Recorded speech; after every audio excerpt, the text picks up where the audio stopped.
আসসালামু আলাইকুম। ওয়ালাইকুম আসসালাম। বসুন বসুন। কল্লোল আসেনি? এসেছিলেন স্যার, চিফ অ্যাকাউন্টেন্টের কাছ থেকে ওনার জন্য কিছু টাকা নিয়ে চলে গেছেন। ও ঠিক আছে, মিটিং এর কাজ শুরু করুন। আমাদের আজকের এজেন্ডা হলো কক্সবাজারে আমাদের আবাসিক হোটেল ও গেস্ট হাউস। আচ্ছা, কি অবস্থা সেখানে? স্যার, আমি ব্যাপারটা ক্লিয়ার বলতে পারবো না। মিস্টার শওকতের সঙ্গে ফোনে কথা হয়েছে কক্সবাজারে।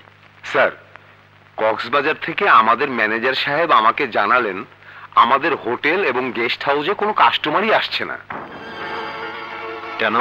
এলাকার কিছু সন্ত্রাসী মোটা অঙ্কের চাঁদা চাচ্ছে এবং গেস্টদের আমাদের হোটেলে আসতে বাধা দিচ্ছে। বিষয়টাকে আগের মিটিং এ আপনাদের বলেছি, সৎভাবে আমি ব্যবসা করে যাব, কাউকে চাঁদা বা ঘুষ দিতে আমি রাজি নই। আমি তাই করেছি স্যার। আমি স্পষ্টভাবে বলে দিয়েছি আমরা কোনো চাঁদা দিতে রাজি নই। তারপর?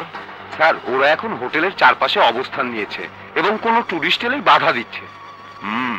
ঠিক আছে, আমি আজই কক্সবাজার এসপি সাহেবের সাথে কথা বলবো। আর হ্যাঁ, কল্লোল আবার অফিসে এলে ওকে এসব ব্যাপারে জানাবেন না। হ্যাঁ, মানে উনি সবই জানেন স্যার। জানে?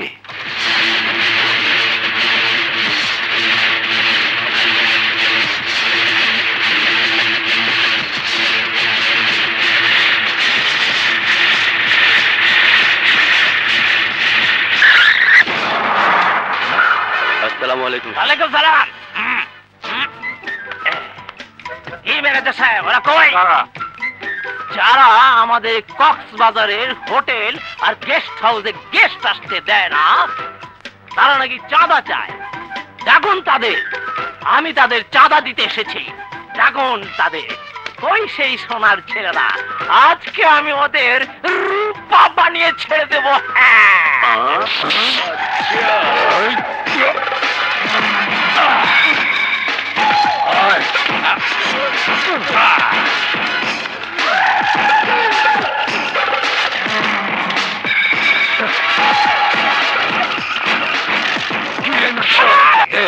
টাকা বাই করে দে। আমি দেবো কোথেকে? তখন আমি যা কইছি এগুলো তো আমার কথা না, এগুলো তোমার বাবার কথা। কি? আমার বাবার কথা? ওই কোথায় আমার বাবা? বল কোথায় আমার বাবা? ওই শালা বাচ্চা। ধর, ধর তোর বাবাকে। ধর। তোর বাবাকে ডাক। ধর তোর বাবাকে।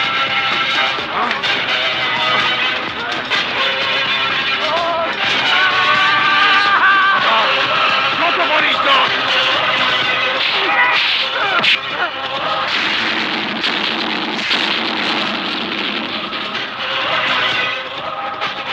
আমি তো তোর বাবা, আর বাবা হিসেবে নষ্ট সন্তানকে ভালো করা আমার ফরজ।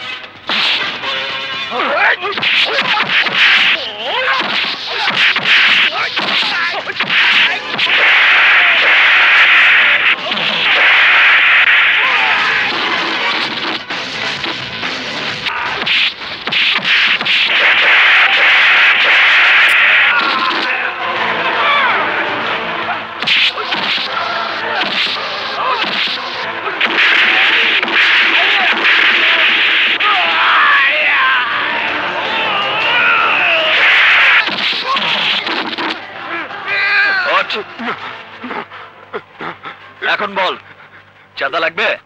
বলছি আব্বা, বলছি আর কখনো আমাদের এখানে ব্যবসায় কেউ চাঁদা চাইতে আসবে না। এখন থেকে ব্যবসায় ভালো মন্দ দেখার দায়িত্ব আমার। আসসালামু আলাইকুম স্যার।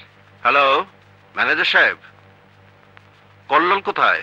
ভালো আছেন স্যার, সন্ত্রাসীদের উনি সাহায্য করছেন স্যার। ওকে দিন। জি আচ্ছা, দিচ্ছি স্যার। কথাটা যেন মনে থাকে। ফট ফট ফট যা। স্যার আপনার ফোন, বড় সাহেব। সেরেছে ভাইয়া? জি। হ্যালো ভাইয়া। না না, আমি ঠিক আছি, সব ঠিক আছে। তুমি ইমিডিয়েটলি ঢাকায় চলে এসো, ইমিডিয়েটলি। আমি এক্ষুনি আসছি। থ্যাংক ইউ স্যার, ভালোই হলো, আমার আর কোনো টেনশন রইল না।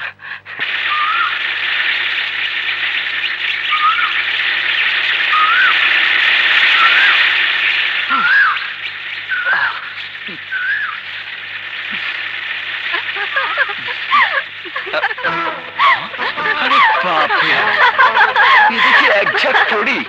চল উপরে যাই।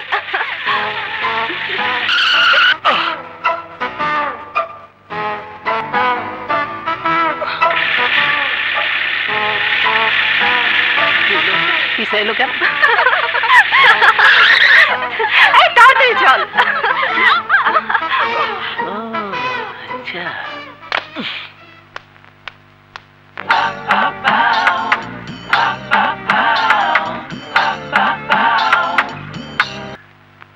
কতবার তোকে নিষেধ করেছি এইসব ঝামেলায় তুই যাবি না। কে বলেছিল তোকে ওদের সাথে মারামারি করতে? আমি মারামারি করতে যাইনি ভাইয়া, অন্যায়ের প্রতিকার করতে গিয়েছি। সেই জন্য পুলিশ আছে, আইন আছে, প্রশাসন আছে। তোমার যাবার কি দরকার? উফ ভাবি, 15 কোটি মানুষের জন্য কয়জন পুলিশ আছে? একজন পুলিশ কয় হাজার মানুষকে রক্ষা করবে? তাই নিজের কাজ নিজেই করে এসেছি।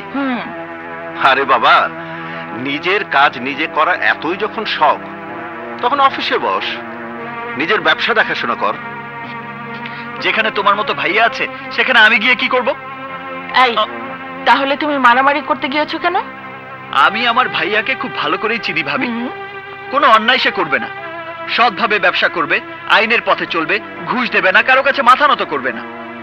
আবার সন্ত্রাসীদের মেরে বিদায় করাটাও নিজের হাতে আইন তুলে নেবার মতো অপরাধ মনে করবে। আর ভাইয়া ওখানে যাবে না বলেই তো আমি গিয়েছি। বাহ বাহ বাহ, একেবারে বীরের কাজ করেছিস। আচ্ছা, তুই একবারও কি চিন্তা করবি না ওরা সন্ত্রাসী, ওদের কাছে অস্ত্র থাকতে পারে? তোর গায়ে যদি আঘাত লাগতো? ভাইয়া শোন, মা মারা যাওয়ার পর থেকে কোলে পিঠে করে তোকে এত বড় করেছি, তোর যদি কিছু হয়ে যায় আমার কি হবে ভেবেছিস? বউ হয়ে এ বাড়িতে আসার পর থেকে আমিও তো তোমাকে স্নেহ, মায়া, মমতায় ধরে রেখেছি। কিছু হয়ে গেলে এই বাড়িতে আমি কি করে নিঃশ্বাস নেব? আমার সঙ্গে বাবার মতো ভাইয়ের আর মায়ের মতো ভাবির দোয়া আছে। কেউ আমার কোনো ক্ষতি করতে পারবে না। আমি এখন আসি। আরে আরে, আসলে সব দোষ তোমার। লাই দিয়ে দিয়ে ওকে তুমি মাথায় তুলেছ, যত সব।